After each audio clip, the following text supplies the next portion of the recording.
Are we ready to begin? All right. This street co-naming has been a 2.5-year journey. I want to thank Councilwoman Vernikoff for opening the co-naming proposal to a vote before Community Board 14. Ben's dream was to run for City Council after retirement, and it would have been a formidable race. The irony is that his would-be opponent has played a hand in memorializing him in their district is not lost on me.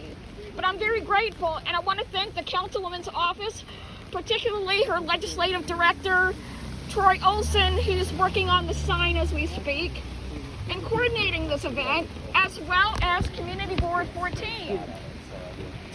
Thanks to the Department of Transportation Special Ceremonies and the 70th Precinct for coordinating event logistics.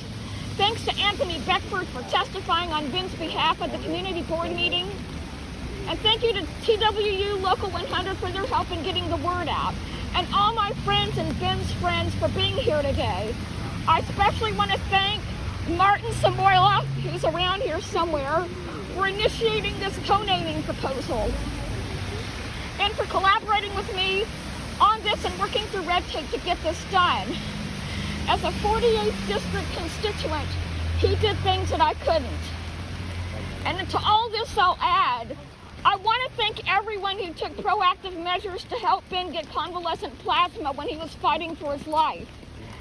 I'm grateful for every COVID survivor who picked up the phone and called Maimonides Blood Bank, everyone who exercised the control they had. I spent the past 3 years condensing Ben's life into sound bites in the hope that what I'd say might stick. Maybe what I'll say now is the last thing that I can do for Ben. Benjamin W. Schaeffer was a transit historian, community servant, historic preservationist, author, and Brooklyn hero. The 22-year veteran subway conductor received an MTA Medal of Excellence in 2018 for evacuating a train when a passenger spilled gas in his car, and he was nominated for a Daily News Hometown Hero Award for 2012 for spotting a dangerously loose cable car.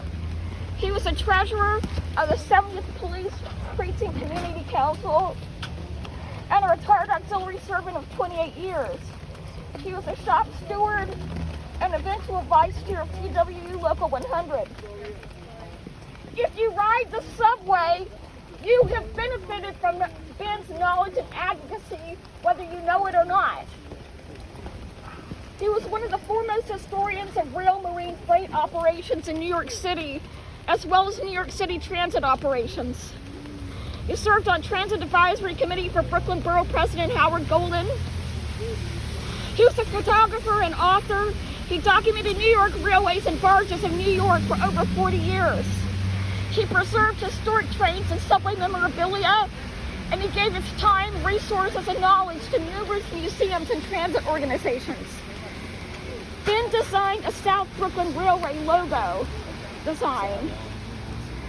And as an expert in transit infrastructure, many ideas that came into fruition in the transit system originated from Ben. He did a tremendous amount of work to help improve New York City subways. And he quietly did this work through his numerous political and union connections and community organizations in which he participated. One of 2 Orthodox Jewish transit workers, Ben twice fought the MTA for religious freedom, and he set precedents for other workers. The news covered his battle to take off for Rosh Hashanah, but not about his fight to wear yarmulke on the job. A word about that. Sometimes people with the outward trappings of Yiddishkeit don't always walk the walk that Ben did. Nor was Ben afraid to call out from people on corruption or racism. For much of his adult life, Ben didn't seem to have the outer trappings of success compared with his peers, but he was on a strategic career path. Ben patrolled his neighborhood as an auxiliary sergeant on his day off for 28 years. A volunteer with the Hebrew Immigrant Aid Society in his youth, Ben spent many years on the board of Midwood Development Corporation. And he was active in the Kingsborough Alumni Association, charter member of the New York Transit Museum, edited the newsletter of New York Railroad enthusiasts, and spearheaded Jewish singles initiatives, and was active in Bay Democrats. Getting a little bit wet here. Yeah, I'm hoping doing this.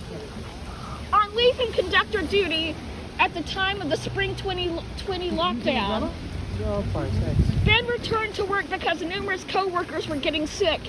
He contracted COVID-19 and passed away on April 28, 2020, a day after his 58th birthday. Ben followed the beat to his own drum in his exacting, deliberate method to his madness fashion. He described it as the Ben Schaeffer way of doing things, so it's especially fitting that we now have a corner that's literally called Benjamin W. Schaeffer Way. It borders the home where Ben spent much of his younger years. In the neighborhood where he lived as an adult, patrolled the streets, hung out at the pizza store to people watch and shoot the breeze, and where he spent many years on boards and community groups. He spent his life in the present borders of the 48th District and Midwood. Many wealthy, prominent citizens have buildings named for them. Perhaps co-naming is a great equalizer. Ben was a man of the people.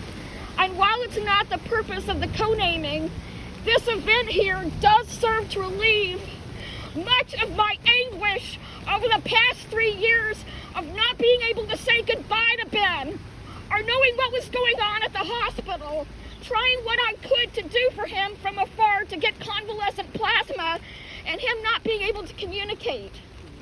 I couldn't save him, but I can do this for him. I want his niece and nephew, Renee and Eric, who never got to know him, to get a feel for the kind of person their Uncle Ben was. And I'm hoping this dedication ritual and the sign that will stand long after we're gone helps everyone to know what we had in Ben, what we lost, and the takeaways of his life which we can keep with us if we're smart about it.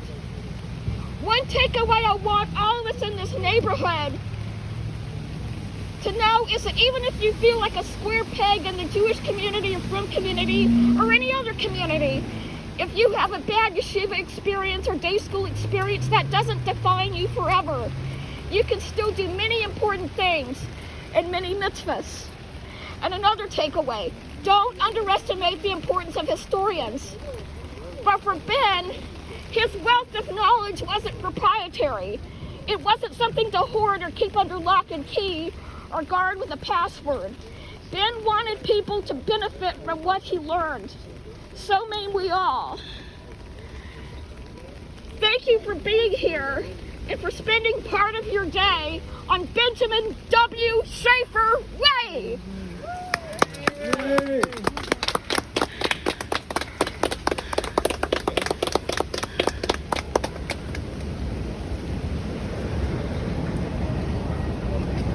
Where's Martin? Is there more speakers? Martin? Yeah. Is he going to speak? Martin, are you around? You want to just make your remarks, Troy? Yes. Yeah. My name's Troy Olson. I'm the legislative director for Councilwoman Ina Bernikoff. I'm here representing the office. I was the person who put in for the request. The council's role in this is passing legislation to the city council and also putting in the request for the signs, the installation, the ceremony. Obviously, I didn't know Benjamin Schaeffer, but through attending Precinct 70